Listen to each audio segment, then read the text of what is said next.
President Donald Trump insisted Thursday that his position on his long-promised border wall has never changed or evolved, and that Mexico will end up paying for it, apparently responding to and contradicting his chief of staff's comments a day earlier. "The wall is the wall. It has never changed or evolved from the first day I conceived of it," the president wrote online in the first of two posts.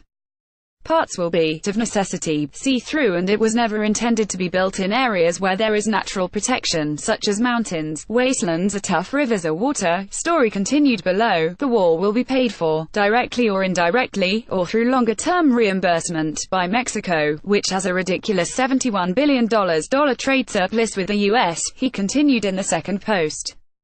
"The $20 billion wall is peanuts, compared to what Mexico makes from the U.S. NAFTA is a bad joke." Trump promised throughout his 2016 presidential campaign that he would build a wall at the U.S. southern border and that Mexico would fund it. But at a meeting with Democratic lawmakers on Wednesday, White House Chief of Staff John Kelly said some of Trump's campaign promises on immigration issues had been not fully informed, according to a statement from Rep. Luis Gutierrez Dill. "By signing up you agree to receive email newsletters or alerts from Politico. You can unsubscribe at any time." The chief of staff said that a concrete wall from sea to shining sea would not be built and that Mexico would not pay for it, The Washington Post reported.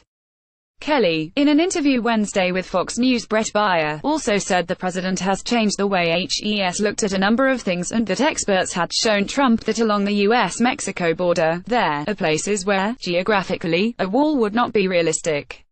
Campaign to governing are two different things, Kelly said in the interview. And this president has been very, very flexible in terms of what is within the realm of the possible. White House Deputy Press Secretary Raj Shah told reporters aboard Air Force One Thursday that Trump was venting frustration with how the press handled Kelly's remarks in his tweet. "The president is upset with the media coverage about the interview and taking the chief's comments out of context," he said according to a press pool report. Trump told reporters during a visit to a Pennsylvania manufacturing plant on Thursday that Kelly has done a really great job. Still, the president's apparent pushback against his chief of staff, who has sought to keep Trump on track and bring discipline to the West Wing, comes amid tense negotiations over immigration and border security that have become tied to key government funding legislation, which must pass in order to keep the government open beyond Friday. Democrats say protections for so-called dreamers, undocumented immigrants brought to the U.S. as children, must be addressed as a condition for funding the government, and they are threatening to oppose a short-term funding extension Republican leaders have crafted that would not address the immigration issue. Trump and Republicans on Capitol Hill countered that any deal for the Dreamers, who are set to lose a set of Obama-era protections including work permits, must be paired with immigration reforms and border security measures, including money for the president's proposed wall.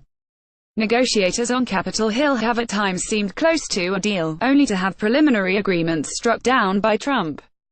Trump's statement that the wall need not stretch contiguously and unbroken along the entire U.S.-Mexico border is consistent with his rhetoric for months, although an executive order signed by the president just days after his inauguration on border security and immigration enforcement calls for a contiguous, physical wall or other similarly secure, contiguous, and impassable physical barrier along the contiguous land border between the United States and Mexico. Kelly, a Marine general who served as Secretary of Homeland Security before joining the White House, has refashioned the Chief of Staff's job into one aimed at damage control. But he has had a difficult relationship with Capitol Hill, and some in the White House say he has tried to maintain too much control over the president. Cristiano Lima contributed to this report.